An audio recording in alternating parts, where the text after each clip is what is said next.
शहादा येथील बसस्थानकाची अवस्था अक्षरशः दयनीय झाली असून सर्वत्र खड्ड्यांचे साम्राज्य पसरले आहे।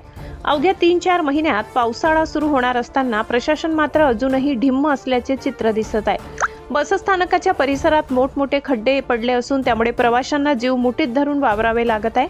पावसाळ्यात त्या खड्ड्यात पाणी साचल्यास अपघातांची शक्यता नाकारता येत नाही। बसस्थानकातील अस्वच्छता तर कळसाला पोहोचली आहे। सर्वत्र कचऱ्याचे ढीग, साचलेले पाणी आणि दुर्गंधी यामुळे प्रवाशांचे हाल होत आहेत। स्वच्छतेसाठी जबाबदार यंत्रणा नेमकी काय करत आहे असा संतप्त सवाल नागरिक उपस्थित करत आहेत। इतकेच नव्हे तर बसस्थानकावर पिण्याच्या पाण्याची पाणपोई देखील उपलब्ध नाही। उन्हाच्या कडाक्यात प्रवाशांना पाण्यासाठी भटकंती करावी लागत असून ही अत्यंत लज्जास्पद बाब आहे। प्रवाशांच्या मूलभूत गरजांकडे सरळ दुर्लक्ष होत असल्याचे चित्र स्पष्ट दिसत आहे। शिवाय बसस्थानक परिसरात टवाळखोरांचा वाढता वावर ही गंभीर बाब ठरत आहे।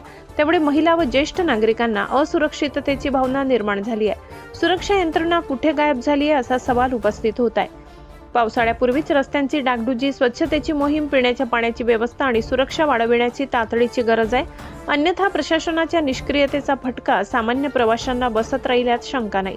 आता तरी प्रशासन जागे होणार का असा संतप्त प्रश्न शहादा शहरातील नागरिक विचारत आहेत।